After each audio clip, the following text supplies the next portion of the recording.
Hello and good afternoon. I'm Tanya Saunders, and I am your host for this month's uh, webinar honoring women during Women's History Month. And I have with me two very important guests, and I'm just so excited that they're here. We will be honoring women with our speakers. We have Dr. Madeline Ann Lewis, as well as Dr. Jane Lovis. We're going to talk about moving your business beyond COVID-19 and leadership empowering others to be powerful. But first, let's look at who we are. Well, I'm Tanya Saunders. I'm the founder and chairman of Mid-Tier Advocacy. I've been in operations now for over 20 years, the principal of Washington Premier Group. And we have had Mid-Tier Advocacy, I believe, started in 2010. So we've been around for at least 10 years. And our organization works with small and growing firms. We are 501c3 nonprofit. We try to look at policy, uh, congressional legislative action, and also federal agencies. We bring everyone to the table in order to address the variations in policy that don't always support a growing business. Our mission is to help you grow your business. We're going to talk about a little bit today of how we can move from where we've been during this pandemic, as well as look at what you may need in order to be able to bring your leadership in line with some of your goals and your priorities, and just basically get back to normal or new normal. Recently, you may have heard that Congress passed and the President signed the American Rescue Plan Act, H.R. 1319. Well, this bill is meant to ease the burden on the unemployed, working women and men, small businesses, not-for-profit, large businesses, who also are looking for economic relief during this impact of COVID-19 pandemic. And a few highlights, just so you know, from the bill. There are programs that are to extend unemployment provisions to September 6th of this year. They also included $28.6 billion for restaurants and bars, called the Restaurant Revitalization Fund.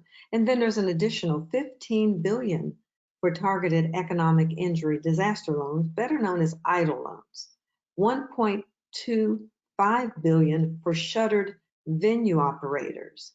And then there's $100 million to establish a community navigator pilot program.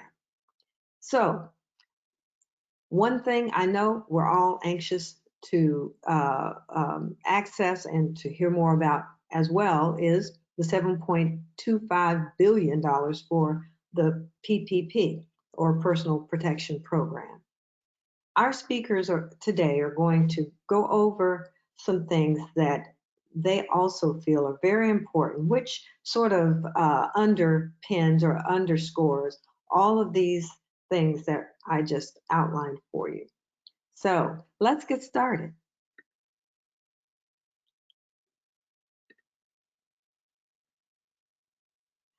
I would like to welcome, first and foremost, Dr. Madeline Ann Lewis. Dr. Lewis is the president, CEO of the Executive Women's Success Institute and creator of the online course, Crack the Career Code, How to Lead with Confidence, Charisma, and Credibility. She's a career strategist, certified financial literacy educator, coach, trainer, speaker, author, and business consultant, and the host of the Success for Women radio TV show. And without any further ado, please welcome Dr. Madeline Ann Lewis. Thank you, Tanya. It's a pleasure to be here. Great to be on your platform, and I'm just happy to provide some information that I hope will be helpful to your viewers. So let me just get started. I'm going to be talking about keep your business moving forward during this pandemic. Next slide. Well, as we all know, the COVID-19 pandemic has caused enormous uncertainty and chaos for many business owners. It has an unprecedented impact on businesses, especially our small businesses that probably are the most severely affected by this whole thing. Some businesses have been forced to hibernate or even close.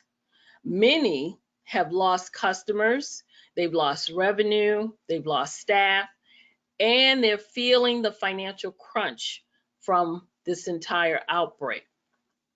Now, if your business has buckled under the pressure of the pandemic, there are some things that are a few strategies or, that steps that you can take to bounce back.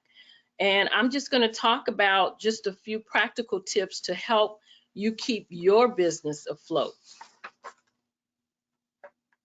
Next slide.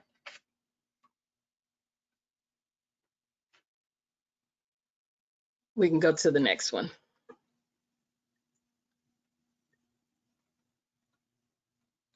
Well, the first thing you can do is adjust your business strategy. And to do that, they say, desperate times call for desperate measures. And the old adage holds some truth in these uncertain times we're facing. If the impact of this pandemic has strongly and significantly impacted your business, then maybe it's time to adjust your business strategy. Now is the time to be flexible. You should find other ways to serve your customers during these times, and you have to adjust. You may need to adjust your pricing, maybe even offer incentives. Whatever you need to do it in such a manner that your business remains attractive to your clientele. Next slide. The next thing that you may need to do is to nurture client relationships. Now, that's always an important one because your patrons are the backbone of your business, and it's vital to cultivate a strong bond of openness and transparency with your clients. You have to let your customers know that you're still willing to serve them. You need to update them on any changes to your policies. Maybe your business hours are going to change or have changed since all of this took place. Update them on any products and or services that you may start having or implement in your business now, or even any products or services that you had before that you may have had to let go of. And of course, let them know about any preventative measures you're taking to halt the spread of the disease if you're in a physical location. Now, we all know that's very important because now that they're lifting restrictions and people are now able to go back to physical locations in higher numbers, then you definitely are going to have to make sure you step up your protocols and the measures that you have in place. I know that, for example, where I go for my exercise class, they have increased the measures, the numbers of individuals that can come into the facility increased, but they've also increased the things that they do, which I always laugh at the fact that our trainer has always been OCD anyway. So when all of this started, he just got more so. And so everything, that's why I feel comfortable going there, because the measures have increased and the protocols that are in place are, wear your mask, wear your gloves, and even if someone one of the clients used the restroom, then they're supposed to tell a staff member so the staff member can go in and clean up after each person. And so that's certainly something that has increased. So any of these things that you increase, any preventative measures that you're taking in your physical location, you definitely need to let your clients know that, so that they'll feel comfortable coming back if they haven't done so already. Slide number 3, please. The next thing to do would be to take your business online. With everyone for the most part being stuck at home, online is really where it's at right now. And everything has gone online, to include, as I keep saying, exercising, because that's probably the only place that I was venturing out to besides the grocery store. And so now is the perfect time to try new ways of doing business, and online will offer you a lot of possibilities that a physical location cannot, such as displaying some or all of your offerings on multiple digital platforms, which we know that there are several different platforms that you could use online. For example, right, the one we're using today, GoToWebinar, that's an online platform. Zoom, and of course other social media sites, that's online platforms. So any of those things, the internet offers you the ability to connect with your customers, and also, if you didn't know it, it helps you to get to know them on a personal level. So what you would need to do is to pay close attention to the things that they're posting online, the things that they're posting to Facebook and Instagram and LinkedIn. You need to pay attention to that, because this will help you to learn a lot about them. In other words, knowing what your customers want will provide the perfect opportunity for you to expand your reach or communicate with new target groups. You can even get creative and offer giveaways, such as coupons, discounts, and promotions, or invite them to subscribe to your mailing list. If you're doing something on YouTube or what have you, have them to subscribe to your channel. You can send them emails that will prompt them to shop for their favorite items. People are online businesses, they've really increased in the amount of their revenue. A lot of businesses that took their businesses online, because a lot of people, they were shopping from home. So, to be honest with you, online selling has a lot of opportunities, and those opportunities are endless if you just take the time to do your research and look into that avenue. Next slide. And your next option would be competitive inspiration. And what do I mean by that? Well, while you're in the midst of transforming and adjusting your business to fit the current times, then you need to feel free to get inspired by your competition. Maybe your competitor is providing a new way to use an old product, or maybe a top person in the company, such as the manager or the CEO, is doing podcasts, or they're doing live sessions on Facebook or Instagram. Whatever is working for your competition can serve as an inspiration for you. I know a friend of mine, she does live sessions on LinkedIn, and she actually provides resources in that live session. It's usually about probably about 45 minutes, and she bring and gives resources to people that they probably would not find out about. I mean, she gave information on, she gives information on all different kinds of topics that will be helpful to businesses right now. And so, so just make sure that if this is something that you're going to do, or you haven't done or haven't thought about, it may be an option to look into doing something like that. Next slide. Another thing is, of course, small business loans. Now, I know that you may be thinking that during this time you may not want to get into a small business loan, but I tell you what, um, as you are a small business, the Small Business Administration, they are and have been providing assistance loans for small businesses that have been impacted by COVID-19, and under the authority granted by the Coronavirus Preparedness and Response Supplemental Appropriation Act, the Small Business Administration will work with state governments, or they have been working with state governments, to provide these low interest disaster recovery loans.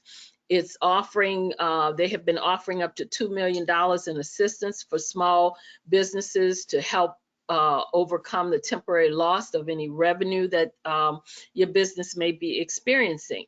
Small Business Administration, they have a lot of resources. They have a lot of things that can help you with your business. I mean, even to the point of training, and in some cases you probably could get mentoring. So, those are some things that you might, not might want to look into if you have a business that you want to look into. So don't hesitate to look into this avenue if your business has been hit hard by COVID-19, the COVID-19 pandemic. And to see if you're eligible for some of these loans. There's the PPP. So, though that one is one that you could have looked into if you had employees, to make sure that you could continue paying your employees. So go ahead and request one if you feel that, the need to do so to keep your business afloat during this time. Do what you need to do to make sure that you can keep the doors open, and in a lot of cases, keep your employees too, help them to continue having a job without having to let them go, or maybe not all of them, but some of them you may be able to keep during this time. Next slide. And then, of course, the next option would be grants. Now, I know a lot of times people think, oh, there's no free money out there. I don't ever see anything free money out there. Well, there are grants out there. So make sure, if you look into grants, that you do the proper research, because, for grant opportunities, a grant is a sum of money, of course, that's awarded to your business that you don't have to pay back. It's awarded to your business to assist in its development, a lot of time for a specific purpose. For example, one of the grants out there that I myself applied for my business was the 2021 Small Business FedEx grant. And basically, all you had to do was go in and fill out the application, put in the information that they were asking for. You could even do a little video, a short video clip to, maybe talk a little bit about your business. And then one of the things that they had within that grant is that, you just get people to vote for you, because the judges look at that kind of thing. That was one of the things they looked at, to see if people, I guess, know your business, people would recommend your business. And basically all they could vote every day until the deadline. So once every 24 hours, you can have your friends, your family, you can go in and vote, and they can vote as many times as they wanted to every 24 hours up until the deadline. And that was the only criteria for that grant, and it was for small businesses. And this was a FedEx grant. There was no charge to put in, the application for the grant. And so if you look at the screen, I have a couple other ones up there, like they have the Galaxy grant, where they're offering $2,900 to minority and women entrepreneurs. And the deadline for that is not until March 31st. So you still have time to get your application in for that. Just go in, read the criteria for it, and put in for that one. There's also one for $10,000 for Black women entrepreneurs. And this one is from Visa. And it's for recipients who live in Atlanta, Chicago, Detroit, Los Angeles, Miami, and Washington, D.C. Now, I did put the website up on the slides for that one, and the deadline to apply for that one is not until April 16th. So you also still have time for that. So there are several grants out there that you can apply for, but you, again, like I said, grants are like everything else. When you throw your hat in the ring, you have to do your research. There are some, I know, that may want to charge you. I would definitely take a close look at those if there's a high fee that they're asking for. And of course, you know, there are government grants to search for or apply for government grants. The website for that is grants.gov. And do understand that commercial sites, of course, may charge you a fee, as I said. But again, you need to research that to make sure that these are on the up and up. And I don't know that I would pay a large amount of money for any of these commercial sites, unless, of course, the only way I would pay for a grant is if I'm putting in a proposal for a large grant, and I've hired someone to write that grant proposal for me. Normally, that's the only time I've ever paid to have any thing related to a grant done. The application forms, like I said, are on for government grants are grants.gov, and this is centralized information from more than 1,000 government programs. So you can go in and see, you know, do your research and see which of those programs might be appropriate for your business. And during this time, there should be something in there that you might be able to apply for. And so I will just leave you with this final word. Last slide. You know, we all know that the sudden COVID-19 pandemic has changed the entire landscape of how we run and conduct our businesses. The pandemic caused so many companies to close their doors permanently. But by implementing some of the steps mentioned, you can minimize the negative impact of this pandemic and continue running your business while strengthening your bond with your clients. So just make sure, as I said, these are just some practical tips that you can look into as it relates to your business and keeping it afloat, keep it going, because, you know, all this that's going on, this too shall pass. So just remember that, keep that in mind. And I thank you again, Tanya, for having me on your platform. I'm Dr. Madeline Ann Lewis, President and CEO of the Executive Women's Success Institute.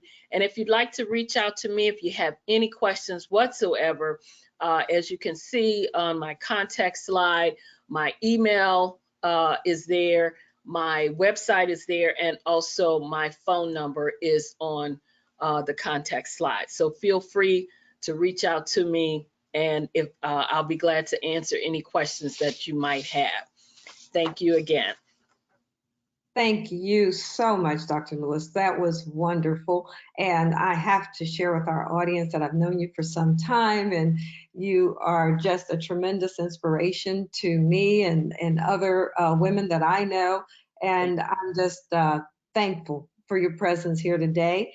We are going to now turn to our next speaker, who is Dr. Jane Lovis. Jane is, by the way, the author of Put Your Big Girl Panties On and Kick Your Fears in the Ass.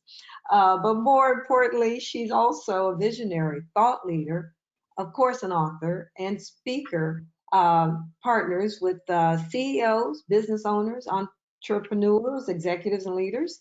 And she's very committed that all leaders have a clear, shared vision of their goals, their employees are aligned, empowered, and valued for their contributions. So we are going to prepare to bring up her presentation now. If you bear with me, that will come up next.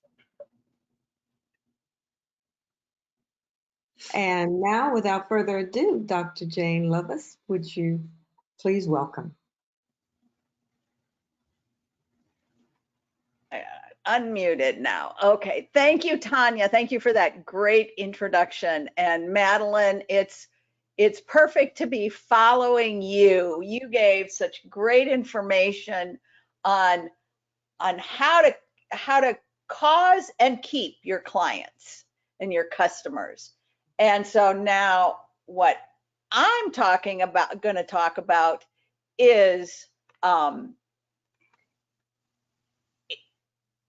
you see the slides? Yes, the slides are up. I cannot see the slides. I don't see them either. Okay. They were up a minute ago. I know, I saw them just a minute ago. I'm going to make myself back to presenting. Okay, why don't you just, Yeah, and I'll manage. you move them. So, Happy to. thank you. And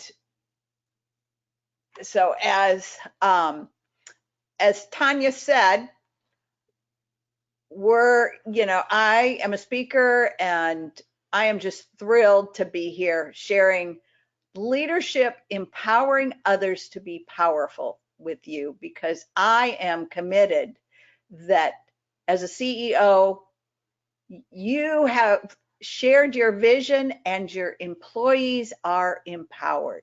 So let's go to the next slide, Tanya. And we can actually, so some things we're going to cover, and here's a little bit more about me. And one of the things that I wanted to say is that I am an avid snow skier, and people always love hearing that little fun fact. So, and I host a podcast titled Leadership Reimagined, where we have a conversation every week on leadership and how we are reimagining it during COVID and post-COVID. And I'm also as Tanya said, a consultant, coach, speaker, and I'm certified with Predictive Index, and you'll see where that comes in a little bit later. And we can move forward. Thank you, Tanya. So one of the pieces that I want to share is the definition of leadership that I use in the work that I do. And that is, leadership is the art of motivating a group of people to act toward achieving a common goal. So we've got the leader, we've got that art of motivating. It's not just do this, do this. It's not a cookie cutter. It's really an art to motivate and engage and empower a group of people. Sometimes that group is yourself, self-leadership. And that actually sometimes seems like a pretty big group, right? Mm-hmm. So group of people to act toward achieving a common goal. And that's what all leaders do at every level of an organization. So next slide. So now I want to create a little bit of background for you to bring forward into this presentation. And so what I'd ask you to bring to mind is your weakest or your lowest performing team, and then bring your highest performing team into mind and keep them there. And then think about what would the impact have on your business and that team if your weakest performing team became a high performing team in 12 weeks. And then what would be the impact on your organization if every team became a high performing team in 4 12-week segments, which you can go, oh, but that's just a year. How could that happen? Well, it can happen. And the reason I talk about 12 weeks is that studies have shown that really the future that we can live into is 12 weeks. Think about how for most organizations they have the year-long plan, and we get to a couple months from the end of the year and everybody is rushing to get that plan done to accomplish those goals. Well, by literally breaking it into 12-week segments, so much more is accomplished. Because once you're done, you're done. You don't get to carry it over to the next quarter. You may do some things about what you're going to do and what you didn't accomplish, but you're going to look at it with a different mindset. So keep this in mind as we go through these slides. So the next slide. So now 3 things that every leader must know is you must know yourself, you must know your team, and you must know the work that your team is doing. What are they trying to accomplish, and what's the work that it's going to take to accomplish that? And we'll talk a little bit more about each one of these. Next slide. So leadership, where does leadership occur? Well, leadership occurs with you. And these are some questions to ask yourself and to look at. How do I lead? What are my strengths? What are my blind spots? And how do I empower me? So as you look at yourself as the leader, take all those questions, and by answering those questions, that gives you a framework of who you are and how you lead. Next slide. And then where does leadership occur with your team? So how does your team go about its work? And who are the members of the team? Who makes up your team? How do they communicate? How do they take actions? And again, what are their strengths and what are their blind spots, both individually and as a team? And then how do they interact together? And again, these are all ways to look at your team. And then next slide. So, and the work, whoops, back one. Yep, thank you. Is the work related? And work is broken down into 4 general categories. Is it teamwork? Is it work that needs to be done around teams and employees? So things like engagement and morale. Is it work? Is it innovative work? Is it what you're trying to create? A new business, new products? Where are you breaking new ground in your organization? Is it the work of process?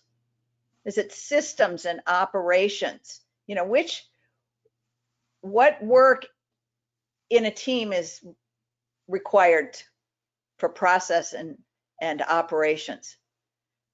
And then is the work related to producing results, being accountable?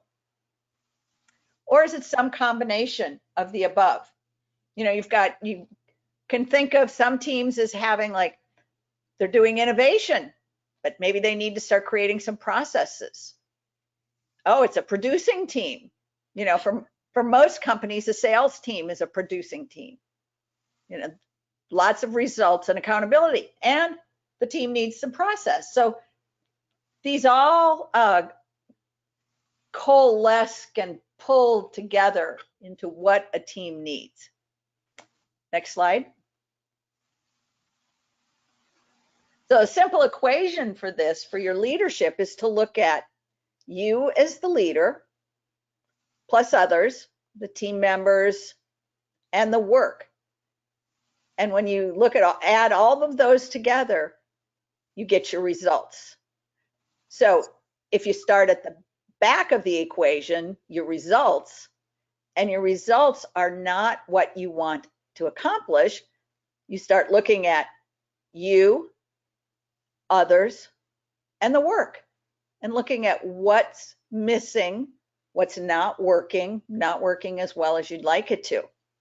So navigating this equation is the key to getting the results you're after as a leader.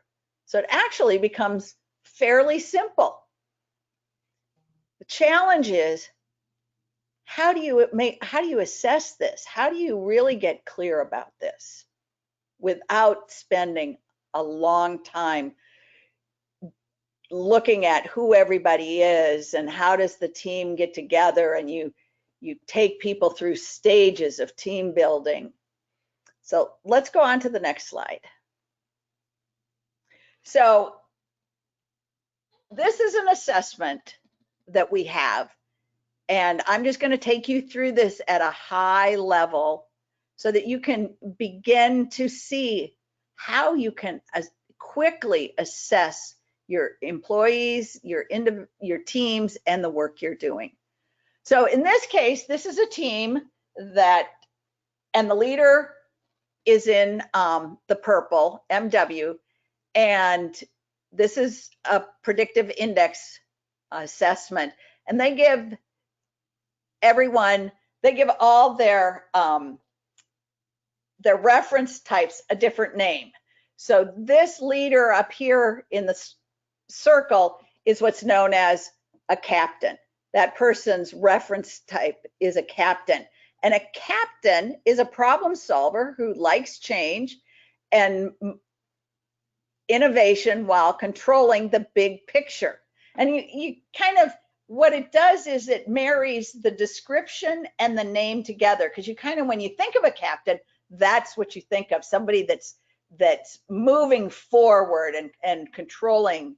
Think of the captain of a ship or the captain of an airplane or something. And then we look at, in this, the circle, we've got the 4 quadrants. And again, remember I talked about the work that the teams do and the work that people actually accomplish and how they work. And we have teamwork and the employee experience up in the left upper quadrant. And then we have process and precision. And then we have over on the bottom right quadrant, we have results and discipline. And then up on the top right, we have innovation and agility.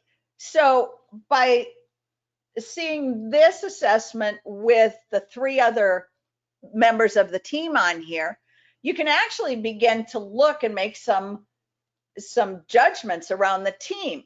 This is a team that's very innovative. They're going to be out there wanting to create new things. I mean, that's what they're going to do just naturally. And then they have the one member of the team that's a little bit down more in the results.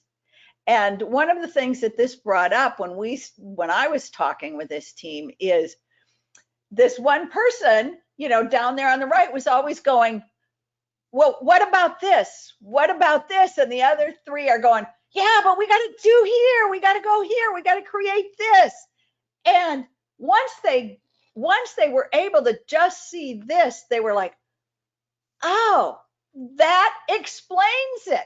And now they can understand, and they actually really appreciate, because they do need and want a little bit of discipline and focus on results. And they're not the ones to do that. So they have somebody on their team.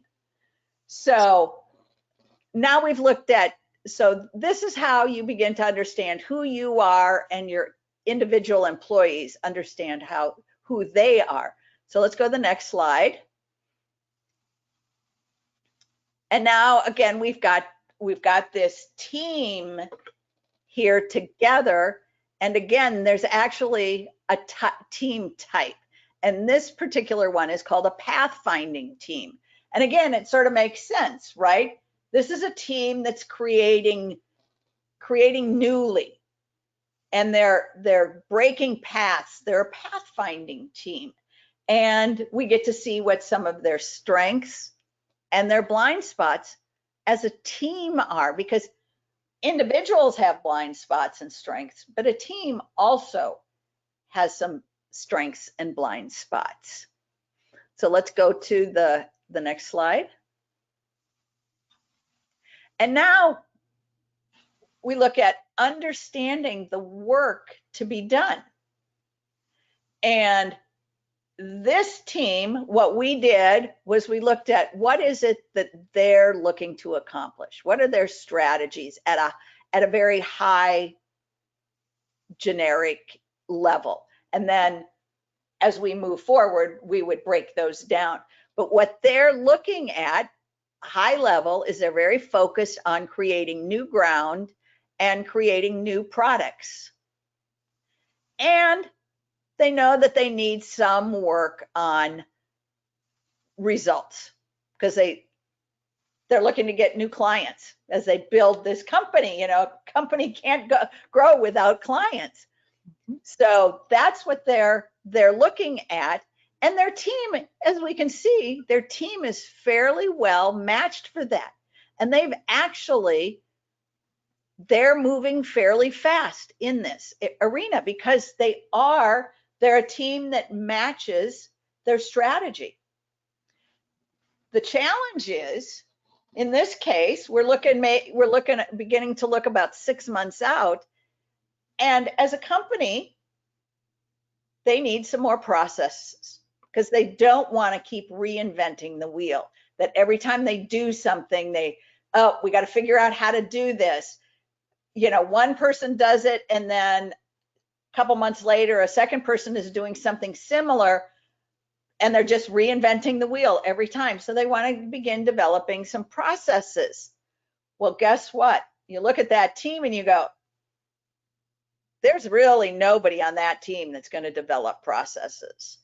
Now, the person that's the results oriented person could help a little bit. They could stretch, but even that's a fairly big stretch. And the team itself is pretty maxed out. They're working at capacity. So again, this gives you a place to look and say, okay, we would like to hire somebody with some process and precision. Bring somebody onto this team that's going to be process focused. Next slide. So now, as we go back and look and think about what we've talked about, and again, this was a real high level, quick overview on how, you know, you've got a team and you want them to, the intention is that they're empowered to do their work. So people are empowered when they know what they're doing, and they're also doing what they're really best at doing, what their strengths are. So now bring back to mind that weakest performing team that you had in mind. And when you think of the images that we were just looking at, and that team, if they were very much a process team, which say would be something like an IT team with a lot of process, or maybe your finance team, your accounting team. Could you see that would be a very weak performing team? They might do some things really good and you go, oh, this is really good. But their ability to just keep that up because they want to invent new things would not be, it's not a match for the type of work that is being done. So then take your high performing team and think about who they are. And think about the work that they're doing and the skills and the talents and who the people are on that team. And I'll assert, I know that that's a real match, that who they are is a real match for the work that they're doing. So again, we talked about the weakest performing team becoming a high performing team in 12 weeks. You can see that just by knowing who the members are on your team and what the work you have that you're doing and whether they're a match or a mismatch, because if they're a very strong mismatch, you can see how no wonder they're not performing. Really think about your employees on that team. How do you think they feel? Probably not very empowered, right? Not very motivated, which creates that downhill struggle. You know, you come in and you motivate them and do the rah rah and let's do it, and they perk up and they work really hard for a few days, but because they're actually fighting against their strengths, it slides back. I personally have been on teams like that before, where I can do it for a few days and then it's like, and then I got to get myself back in there. And then think about your highest performing team. Who they are is a match for the work that they're accomplishing. And it's like, those are the best teams to be on. I've been and managed teams like that where it's like cutting butter with a hot knife. It just, everything goes well. I'm not saying it's perfect, but you know, you can solve problems, you can jump through hoops, and it's all real easy. So let's move to the next slide. And leaders, one of the common complaints that, you know, struggles that leaders have is teams, because it is such a challenge. You really feel lucky when you've brought all your teams together. And now we've got companies that have restructuring teams, you're laying people off. Now you're probably beginning to bring people back on, and you're just, you know, it's sort of a hope and a prayer that you get the right employees, not just the right skills, but the right temperament and mindset, and that they really mesh so they can really hit the ground running. So next slide, please. So what I would like to offer you is a leadership and team assessment. And for those of you who are present here and or watching this, which is a 90-minute talent strategy assessment. And what we'll do is an assessment for you and the members of your team, usually about 5 to 7 members. And the assessment takes literally 5 to 8 minutes. It's a very short assessment. And then you and I will meet and we'll create this clear picture of your team. And you'll take away 2 to 3 action steps for how you can empower that team. And you can pick either your leadership team, or you can pick, say, a team that's not performing as well as you would like to, and see what magic happens when you understand what that team looks like. So email me and you'll be getting this slide deck, and you've got all my contact information on there. Yep, next slide, Tanya. So no questions right now. And please contact me to learn more or to schedule a one-to-one talent session. Thank you. This has been great. Well, I want to thank both of you, Dr. Lovis and Dr. Lewis, for joining Mid-Tier Advocacy's Business Insider webinar series during the month of March, honoring women.